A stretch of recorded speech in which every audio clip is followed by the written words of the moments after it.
You're now watching two old farts making noises. Welcome to Canadian Art Today with your host, Paul Constable.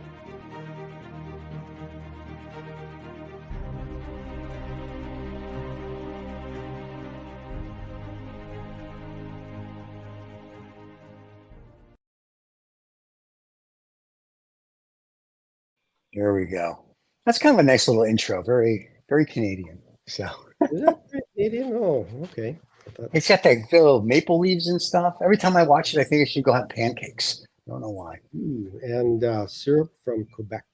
I read a whole book about the syrup wars, about Yeah. how that's like a multi-billion-dollar, and how people sabotage each other, and how they do this and that. I was fascinated. I'm like, this is all over maple syrup. You would think it was gold, and apparently it is. But it was just wild to read it. Yeah, they have other issues there as well. There's actually I think it's a virus that going through there and other things. They're having the trees are dying. Oh wow! Yeah, so there could be shortages of maple syrup. I love this. A rumor of shortage, the price goes up, right? Just I like love it. right, the price of hops goes up. Can't get hops, so Everything. beer goes up in price, right? Yep. There's But got to probably be an exchange, like a commodity exchange where I'm sure there is, where they do maple syrup, knowing that there could be a shortage. Now I should just go buy tons of future contracts and see how that does. I think there's a shortage of Canadian art Yeah, personally in the definitely. market, and I do see a rise in that coming on. We have to fend off the 30-cent dollar there. Well, for us, it's great because every time you have artists on, I'll take six of them, seven of those, four of these, and for like $50, I get like 50 paintings. It's a You great know, thing. I love it. and we are happy to do it for you. We'll even ship it to you, I'm sure. So, I do well. And even your shipping is inexpensive. So well, yeah, just anyway, it's got to put it in the hands of the people who love the art. So that's the there main. you go. Well, today we have on Canadian Art. Today we have another great artist. I guess we have a very diverse um, follow a group of artists. I mean, really, I think in all the number of shows, what 20 some shows we've had, and really, there's not anybody really doing anything exactly the same. I mean, Right. they have versions of say abstraction and different things, but we have a great variety, and we like to bring that to I guess to our audience. Today's artist is an abstract painter, but she talks about her work being painting by intuition, and so we're going to talk to her and the power of color. Um, this kind of manifests a deep inner feeling in her, but also comes out in her work, and you kind of want to talk to her about how she does that, and it's quite unique. The structure that she uses is very not unlike our last artist, kind of a freestyle way of doing what she has. Start with a blank canvas, and so we'll just talk to her about that. And I want to welcome Susan Lott. Thank you. Hello. Hello. Hello. Yeah, welcome to our program today. Thank you. And I'm really glad that we have this opportunity to talk to them. We've known each other, I guess, online for quite a few years. Quite a while. And now we have this great opportunity to spread the word. A lot of word. We need to spread a lot of word. That's Um, right. yeah, I love how you can play with your name a little bit, and a lot of art, and you can have a lot of. It's fun. Not too often we can do that with a person's name. But it ties in well with what they do, and maybe just little triggers that have people remember who you are. I think that's part of what we're doing, and we never know how large our market is. It kind of continues to grow, and as does artists in Canada. And again, welcome today. Um, I've seen your work over the years, and it's abstract, and it has uh, loose but structure. And this is what I kind of always have liked about the abstraction that you do. You can see other things in things, and some people see a landscape, some people see a waterfall. I mean, they can see a lot of things in a person's work. Can you tell us a little about you talk about the intuition? You have this intuition. Can you talk a little bit about what that is and how that inspires you to what you do? Okay. So a lot of people will ask me where I get my subject from. And I always say, well, there is no subject. I basically put a canvas in front of me and I just decide on the color. And sometimes I pour it out of the tube. I just pour it right on the canvas. Yeah. And then I just go straight from there. Sometimes it's layers, sometimes it's not. Like, yeah, it just varies. So what do you use to push stuff around with? Anything you have in the studio, or I do. put your hand in it? I Oh, bet you get your hand, but yeah, I won't give away my secrets. I just use a little bit of everything. Yeah. yeah. Well, no, we're not asking you to give away secrets, but it's Yeah. just, it is a matter of pushing pigment around in some It manner is, with different things that you have that you use as tools, I guess. Yeah, I don't use any medium. I will use water only as far as extending the life of it so it doesn't dry too fast on me. I will do that.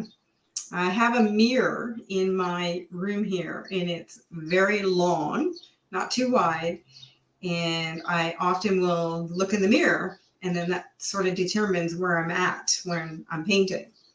So do you paint flat or vertically, or do you It's mostly flat. It's raised a little, but when I look in the mirror, sometimes I realize I'm actually painting upside down. Like oftentimes I'll be painting, and all of a sudden I have to turn the painting around, and that's the painting. So the top could be the bottom, and the bottom exactly. Yeah.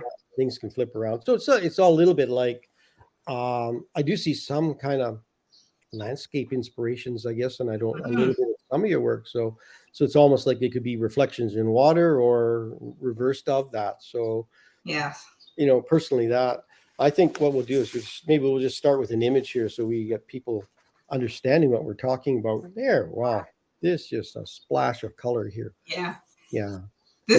This was done in when I was first starting to do abstract painting, and there is actually a lot in this painting.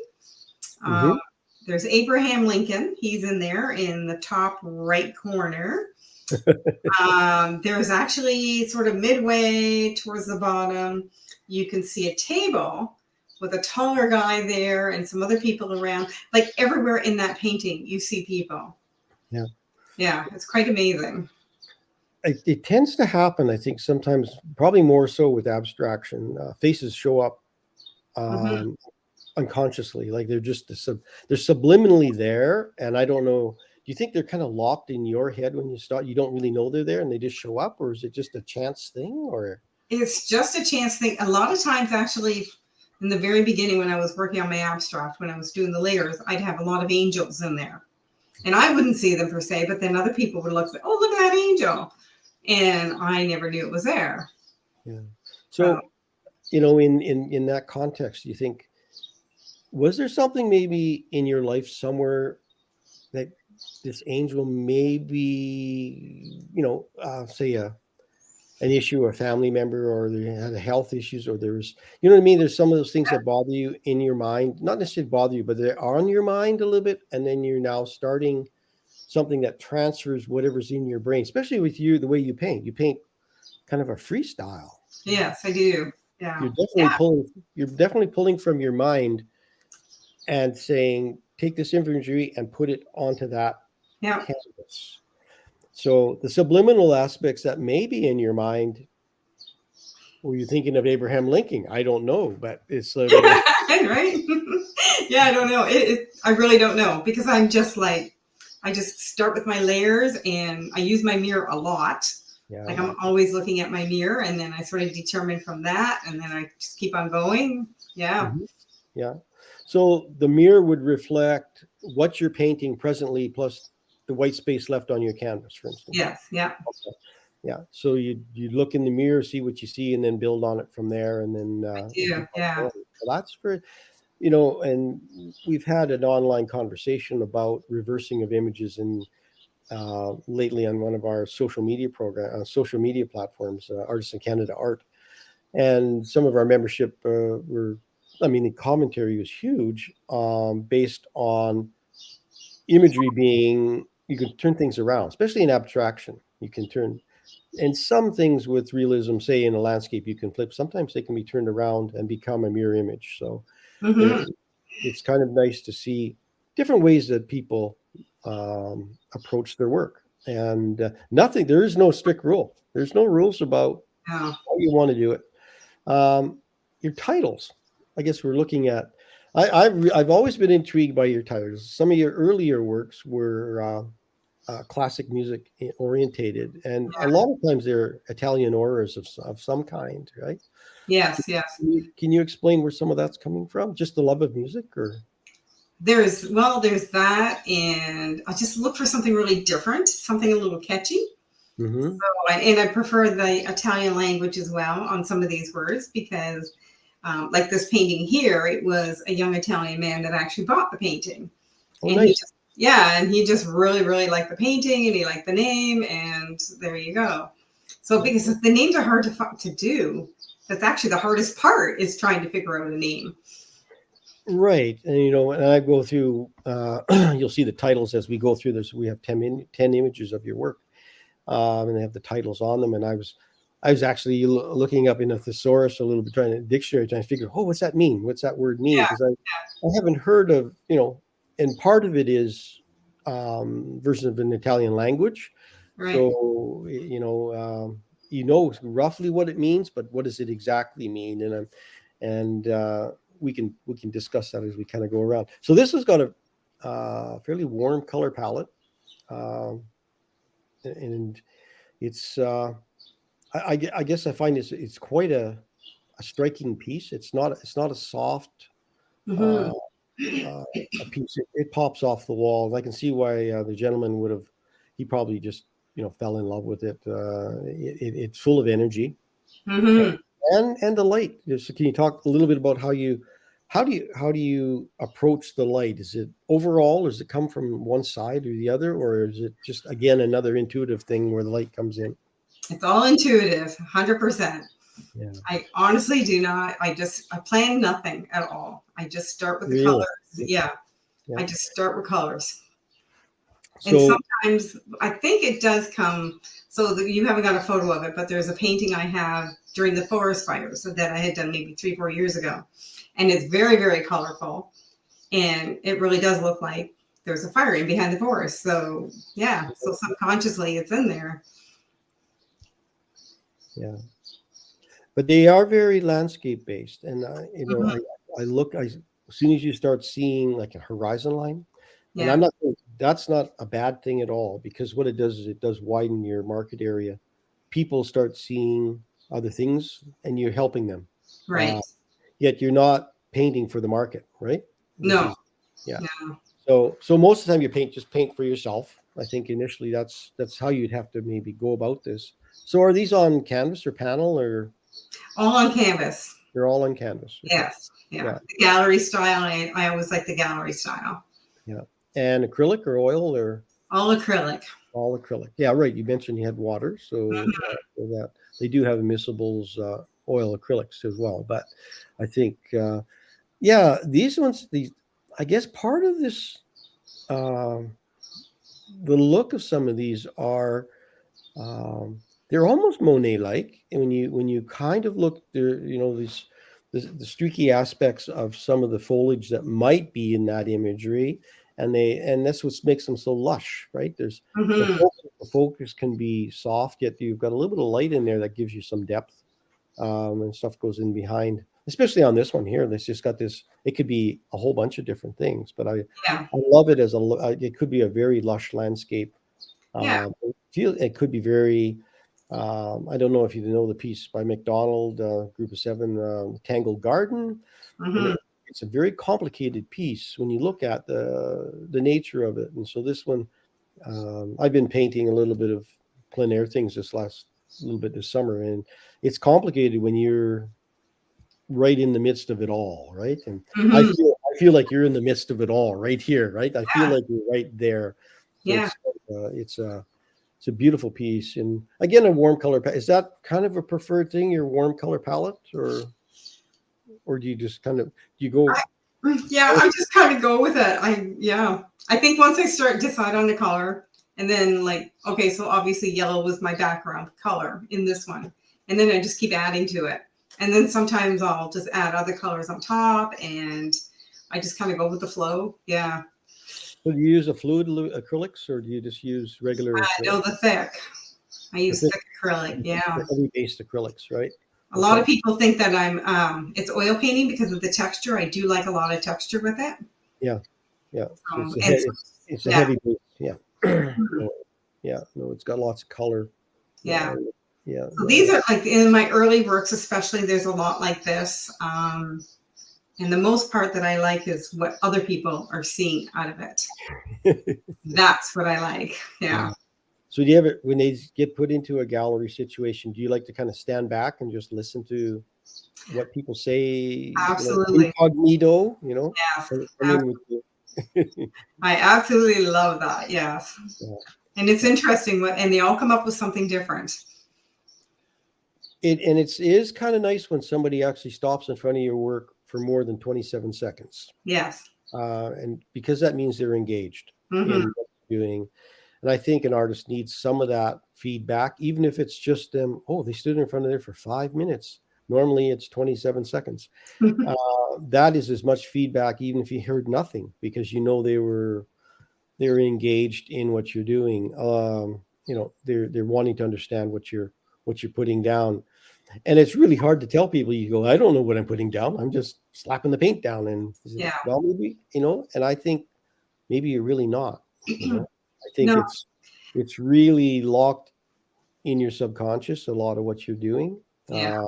Whether imagery kind of in a, different types of imagery that, I see a little horse in there or a certain type of thing. I think a lot of that's bonus stuff, but it's nice when those things might even relate to what you're doing, or that I think sometimes those are triggers that people kind of like. They're happy mistakes, or not mistakes. I won't call it that. They're actually happy incidences that happen while you're doing it. And I think a lot of times if I was to put this on with a palette knife, it might be, you push it one way, when you pulled it back, it did a goop another way, and it creates something, right? Exactly. Not an intention, but it is. But I see there's a consistent style in what you do, because when you work on things, a lot of times you work top to bottom, left to right, or you'll turn stuff upside down. That's a signature, I guess, is what we're looking at. And could be. This is kind of, you've been doing this for a while. How long have you been doing this style of painting? Like I've seen some of your other landscapes you can paint. You can actually paint a landscape. And yes. I used to do the landscape and I really got bored with it. I did. I just was so bored with it. I'm like, I just have to do something. This piece here, Northern Reflections, that was one of my first ones with the reflections on it. And it took me a long time to figure out how to do that. And then, so I prefer this style so much better. There's just much more to it. I seem to be able to do more with it. Right. Yeah.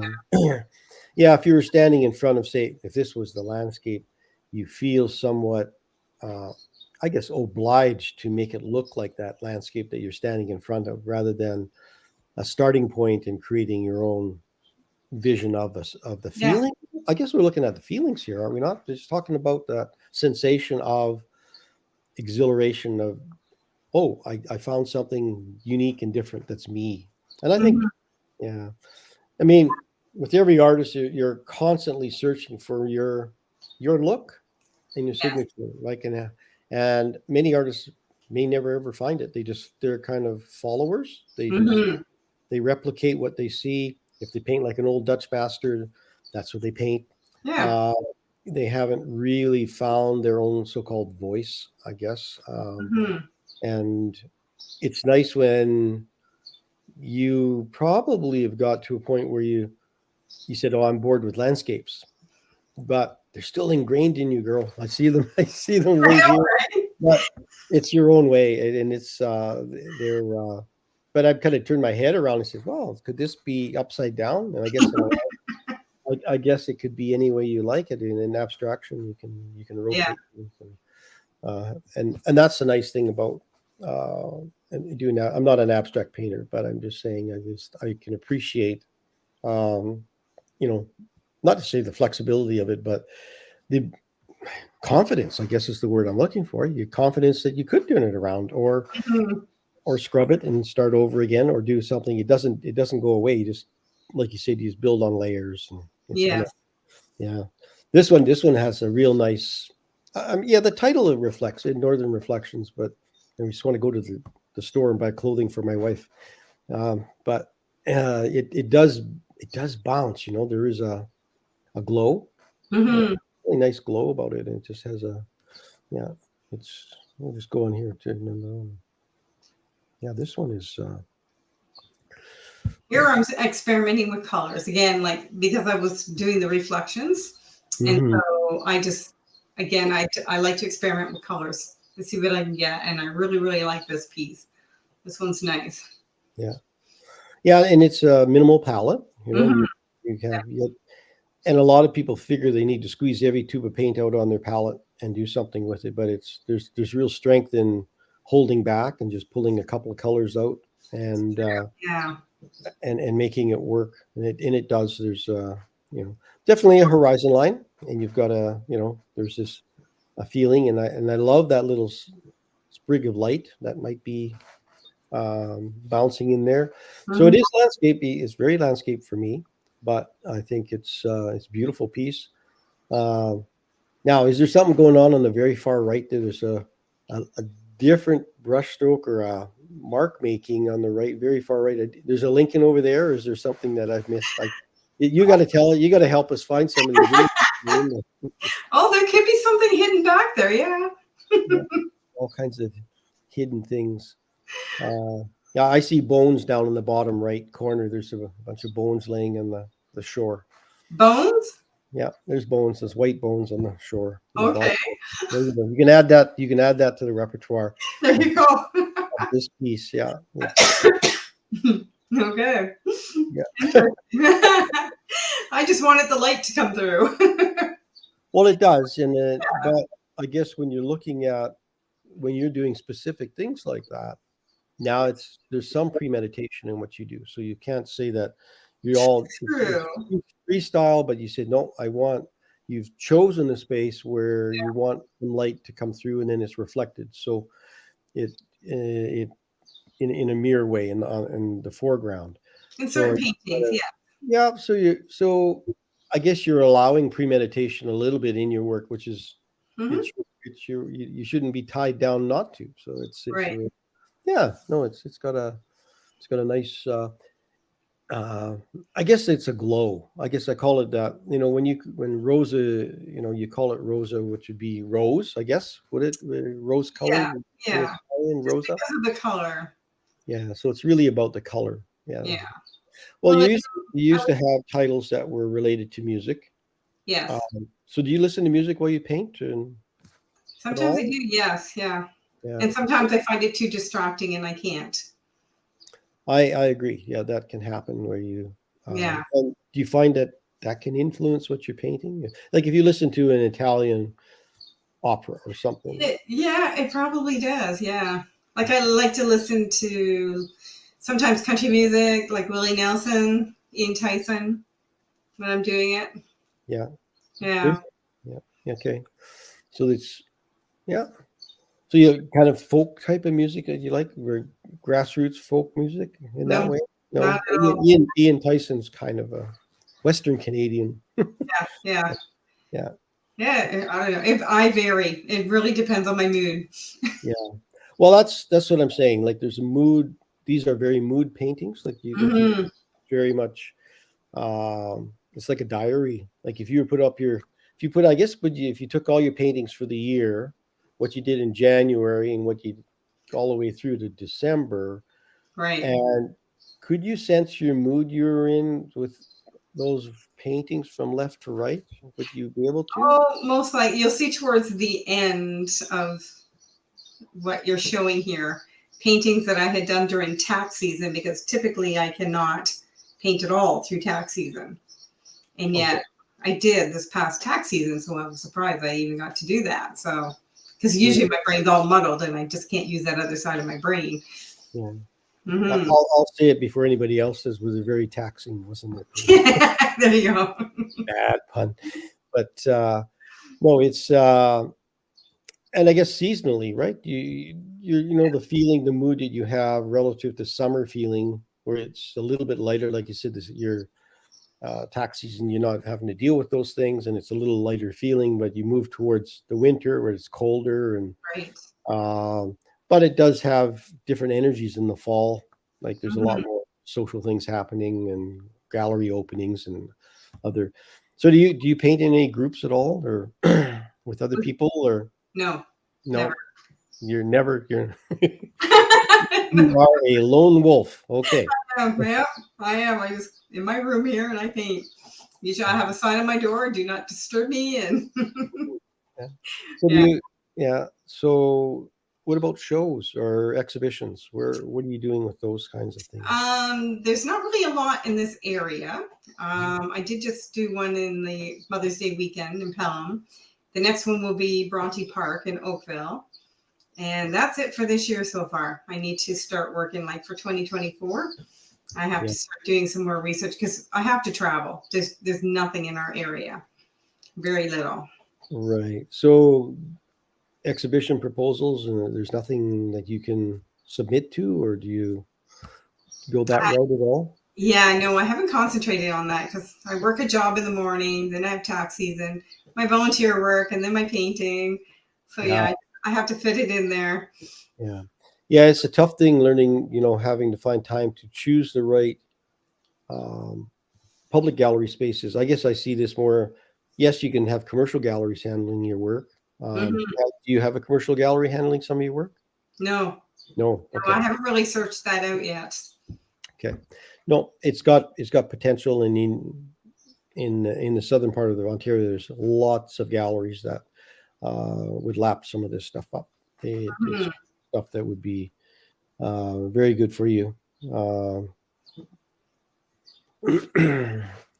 These ones feel very Monet-like. It's just a little bit this the lilies, and I Yeah. feel, but a close up of it, right? It's not like the whole painting. Like this is sort of, if you were to look at a Monet painting, you can see the blurred images that he placed in the thing, and I can see looking over this Yeah. reflection of a pond of some kind, or I guess the layer, like you said, was this one built a little bit with layers? There's layering being done on this one. This one's got a lot of layers in it. It also has, I'm painting from all different angles on this one too. It's not like straight across or whatever. It's everywhere. I have it everywhere. This one sold, like most of my selling is through online, is what I've been doing, like mostly Instagram or something like that. This one didn't even make it out of my room and it was gone. So yeah, I just happened to have somebody over here and they're like, oh yeah, well, I love this. And yeah, Well, and a lot of times color palette is a big deal with a lot of people. it is. Sometimes green. Yeah. I've always heard green it's a really hard color to paint. Hmm. Um, it's one of those psychological colors that some people can't get over. Either because I think part of it's caught between warm and cool. Like they can't choose maybe where they are, and I'm just going. It's but it's a lovely piece, and like you said, it could be a lot of things. And the layering, though, you can really sense that Hmm. part of it where you got the strength of underlying pieces where there's lighter brought to the surface. And Yeah. yeah. So do you wait a lot of times for it to dry before you work on it, or have you work wet into wet, or do you? I do both. I do both. It really Yeah. depends. Yeah. Yeah. No, it's got a. And I experiment with color all the time. Yeah, yeah. Well, it's nice that you stayed within the analogous palette on this one, because you couldn't see really injecting a lot of other color. The, No. what happens with maybe some is they want to put a spark of orange in there. They want to put a trigger because it's the complementary, Right. and you go and you got to sometimes to hold back from that and say let it be what it is. It's And I true. and I can appreciate that. Like I can understand. Um, so do you? I remember working with an artist years ago, and he was colorblind, and he would pre-mix his colors Okay. before he went out in the landscape. He'd pre-mix his colors because he couldn't see. He could see value Right. things, but he couldn't see typically what the color was of the landscape. He doesn't paint landscapes anymore. So, do you just squirt from the tube, or do you pre-mix pots of paint for when No, you? everything right from the tube. Yeah. Okay, and then just mix as you go, right? I'd rather blend it on the canvas rather than on the piece of paper or whatever. Right. Yeah. Well, then you get a lot of extra texture, and you get a little bit extra paint will hang on the edge of your implement, whatever you're implementing with. Not necessarily. I do like a lot of texture. Yeah. Sometimes I'll actually go ahead and do texture first and then wait for it to dry and then go over it. Nice. Yeah. It's good to hear that, because is that in a gesso sense as well? Do you gesso your canvases? Yeah. Not typically, but if I want texture, I will. Yeah. If I want like a certain texture someplace in there, then I will do all that first. Right. Yeah. And let it dry. Yeah.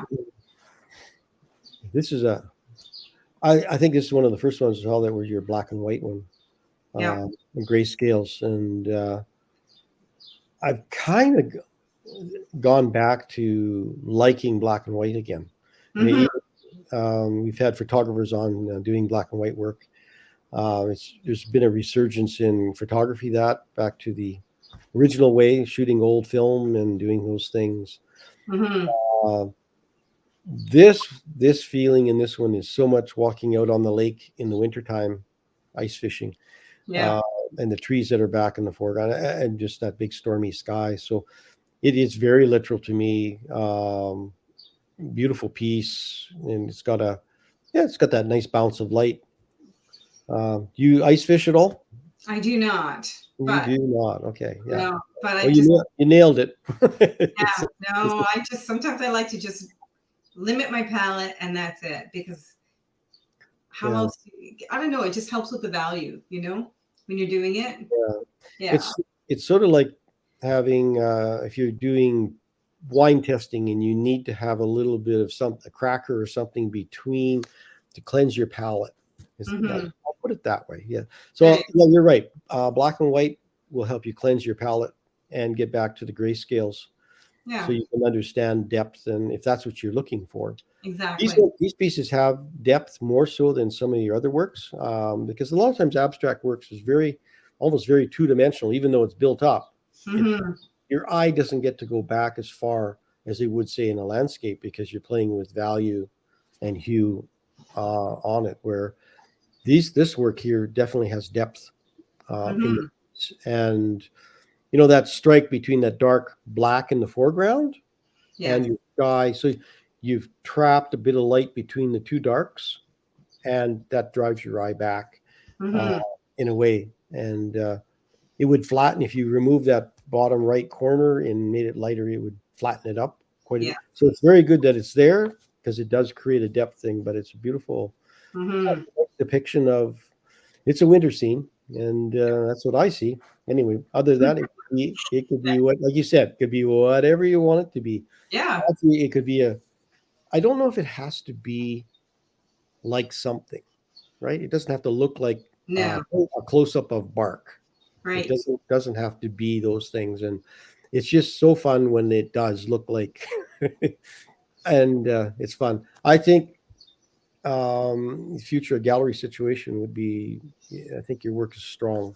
I think it would be nice to see that in public spaces somewhere when you're ready for it, because there's a demand. When you start going to a gallery, they want to see volume. They don't want just one or two paintings. So that's right. And they want to see somewhat of a consistent style. Yours is consistent enough to be, they walk by it and you say, I know that's Susan Lott. Right. Yeah. And when you get those kind of things, that's the trigger that the gallery loves, because they know that you can have an audience that is yours. I just need to spend the time, there's no doubt, to start looking for galleries. I know. They'll find you. Don't worry. They'll find you. Okay. This is an interesting one. It is. This one feels like a Turner painting. Lovely. Yeah. Well, I started with the sky on this one for sure. I just wanted that blend, the color I had in there. Yeah. When it was finished, it was interesting to come up with the name. Okay, so there is a place, I believe, out west called Karst. There is. And that's where the name came from. Do you know when you're on your computer and you get these pop-up things, photos? Every day. Yeah. So then this came up on my computer and I'm like, oh, well, that looks just almost like my painting. So I looked it up, and sure enough, it was some park called Karst. And I'm like, wow, perfect. So that's how I got the name. Serendipitous. Yeah, absolutely. Yeah. Yeah. So the definition of karst, I had to look it up. Of course. Well, the definition of karst is a landscape with it's a landscape with a dissolving surface, like a sinkhole. Okay. That's the definition of a karst. But there's also a park called Karst, right? Oh, I think there is, yes. Yeah. Yeah. So it had more to do with the park and just how it looked Yeah. and the landscape of it. And this is what it reminded me of. Well, let me go for it here. I'm going to see what I see in this thing. Oh, this is a Turner painting. Oh my goodness. Yeah. I see old sailing ships and the water and the ocean and turmoil and all kinds of stuff that Turner would paint. And that's just that, even that little bit of blue in the sky. Yeah. But if you were to go look at a Turner painting, these are the kinds of strokes that he used, and they were. He was a realist painter, but not a realist painter. He really was an abstract painter almost in what he painted, and very loose style. But boy, could the light and the things. And it said, these are. This is a. I love this piece. It's got nice power to it and a nice feeling. Yeah, no, it's gorgeous. And I guess there's that story a little bit. If you can put a story with it, Yeah. I think people, you can hang your hat on it a little bit. So if somebody was to purchase that piece, and they should, if it's not already sold, you put that on the wall in your business or your house or whatever, and people would look at that and say, what is that? And you could have any story you want to go with it. It's true. Yeah. And you can see how now my style has changed just a little bit from that beginning one, Angeria. And yeah. Right. But I think it's, no, you've moved along a nice way. I love the style of the work and the way it's doing. Serene. Yeah. Oh, this one. Yeah.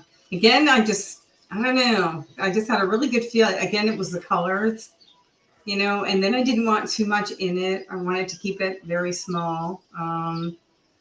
First show I was at last year, and it sold, of course. Yeah. Somebody walked up to it, and that was it. She goes, oh, my goodness. It's got my name written all over it. So there you go. You don't know, right? So this one, I guess, caught me into my throat a little bit. And I think it's a very illustrative piece that I see something very unique in it. What do you see in this piece as the maker of this piece? Okay, so it looks like, so I did put some red in there, just a little bit of red, because I wanted your eye to be drawn over to that area. Because that's where the mountains and the buildings are.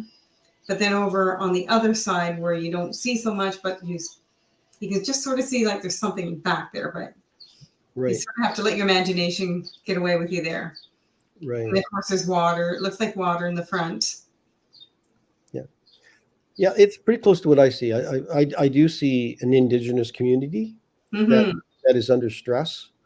It could be a fire, it could be a bunch of different. There's that part on the left side that is kind of murky, masked a little bit. All you see is little rooftops, or they could be birds. They could be a lot of different things, right?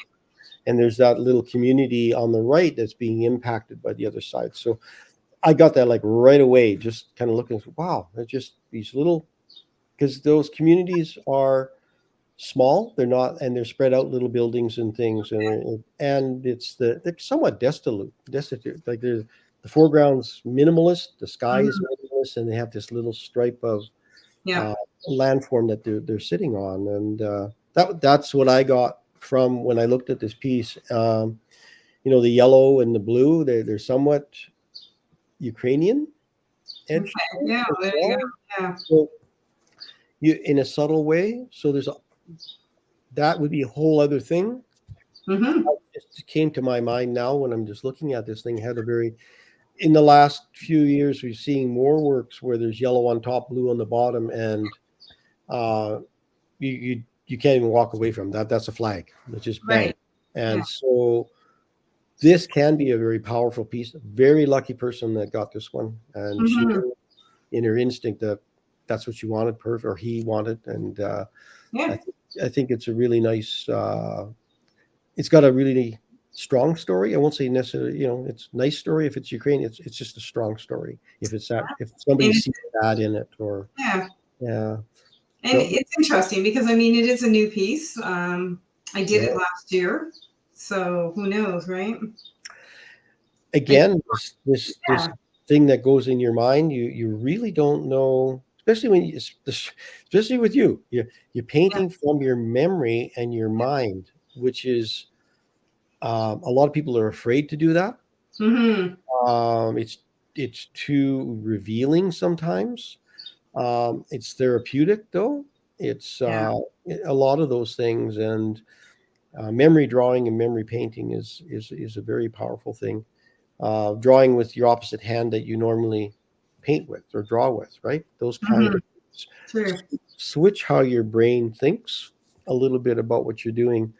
And I do encourage people to, occasionally try a little scrap of paper. Not going to cost a lot of time or money or paint, but try it because it may find that road that you're looking for. So I switched the images up. Your last image, the last image you gave me, I put last because of your title and that I can do that. But I like this one too. So this was very the mountain, correct? Montana. Yeah. Yeah. Yeah. This was done during tax season.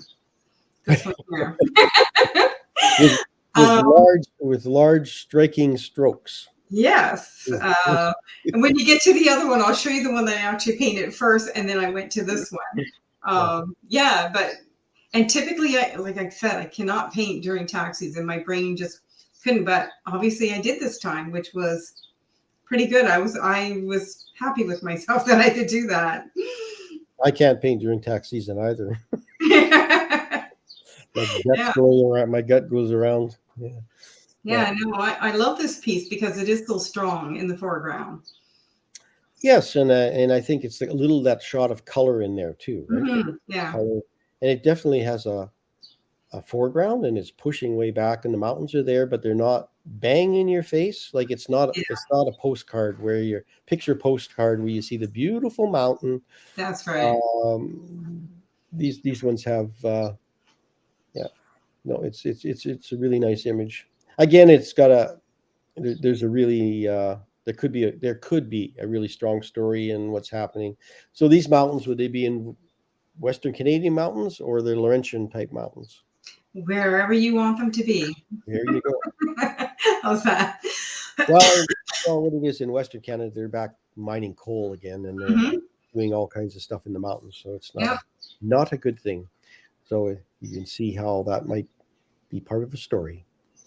Yeah, it was just more the shapes and everything I was going for in here. Well, somebody could put that on their wall. It's still a beautiful piece. It's abstract in a way, but it's not. Abstract. It's very literal, and people know that those could be mountains, right? And without it being the specific mountain range or a specific mountain, it's just a commentary on mountains, and I like that. That's why I had to leave it last. But one that you did first. Okay. This is the one. Yeah, that's the one painting. Maybe go back to that for a second, Stephen. Can we go back to that? Yeah, sure. Yeah. Okay. What do you think about this one, Paul? This one, again, I looked up, that sparkle of diamonds and those kind of things. So it's, I like it, and I like it that it's vertical. I mean, this one could be turned a number of ways, but no, it does have a sparkle to it, and I do like it. A little bit of color in the top, right, and that it's warmed up a little bit too, right? It's not just a stark blues, blacks, and whites, right? See, this is the first one I did during tax season, and so you can see where I went from here to the other one. Oh, I loosened up a little bit more. You should paint during tax season. It's fine. There you go. You're doing just fine. Oh yeah, it's different. Like I said, I just experiment with a lot of different things and shapes, and so Well, I think part of it is your work is you the surface is covered completely, but there still is value and hue, and people can, I guess, move their eye around on the palette. So it's not just a surface thing, right? So where some paintings that are abstract are about texture. right. This one has these skating marks on the ice. It has a feeling of, it feels very winter-like in a way for me, but it's still got some warmth to it. So it's not a cold, you got the dark night on. Maybe if this was turned horizontally, which you could, I guess, if you're depending on your space in your home or whatever, it could be. I don't know if you've ever skated on ice at night outside on a rink. Yeah. And it's very, very dark. You're skating in, but they'll have a spotlight that you're skating in, right? But when you look out past the light, everything's black, right? If you're skating out in the country on a pond. But I know I like it. It's got some energy. And what do you think, Stephen? Okay. I like it. I like all her first painting though. I was like, that is gorgeous. I love it. I must have it. And then just like some guy bought it. I was like, yeah, I got it. So the question I always ask everybody is, so if someone's watching this and they go, they love your work. I've been on your site. Nothing has a price. So what is your pricing from X to Z? The range, I guess. Range, I was gonna warn you. He was gonna give you that question. Yeah, you should have warned me. I don't know. It varies on size, I guess. Okay. I don't know. Like a little painting costs. You talking little, like 12 by 24? Sure. Like a little. Just go with that. A little 12 by 24 costs. Okay, maybe around between $250 and $350. Okay, Canadian. Yes. So $3 US. Okay, and then when we go to the larger paintings, how much are they roughly? Yeah, and no one's going to keep you to this. I'm just curious if people have an idea of a range. I mean, the most I've sold anything is $1,200. Okay. So that's so it's all, and for the people in the United States that like your stuff because of the conversion rate, right? At 1,200 Canadian, you could literally, whatchamacallit, that's like $7. So you could buy a whole bunch of her work, and it's great. So it's very nice. No, your paintings were beautiful. I was like, wow. Everyone was more of a wow to a wow to a wow. So yeah, she's gonna sell it to you in Italian lira. Ooh, 8 million lira. There we go. The first time I ever went to Turkey was back in the late 80s, early 90s. And my EA called me because she got my American Express bill, and without really reading the whole bill and the conversion, she said, "What did you just buy for 7 billion?" Yada yada yada. I'm like, 7 billion? Really? My card got set. I was all excited. And she goes, "Oh, never. It's $230 US." I was like, "Oh, okay." And that was it. So I got all excited when she told me that I spent that much, and I was like, I just didn't know what I bought. So I thought that was pretty funny. So. But yeah, it's fun talking with you. I think this it's very revealing to for artists to understand that other artists can paint different ways, see things differently. Even the buyers and people that like to follow certain artists understand it doesn't cost a lot of money really to buy original art. No, really, you'll spend like you said $250. You'll spend that at Walmart on a piece of over the couch crap. So, and you said, you know what? I have a piece of original art for same money. Yeah. Like, why are you going to HomeSense and some of those other places to match your couch? Right. And now you can tell them here. We paint the wall so the painting looks good. The original is so much better. Yes, there's more soul and depth to it. Yes, exactly. Yeah. So definitely like that. Yeah, the connection is there. Yeah. Well, yeah. Well, we appreciate that very much, and. Hang around. We're gonna. Don't forget, everybody, subscribe and like. Susan's information will be below. So if you can't figure out how to get a hold of her, you're quite welcome.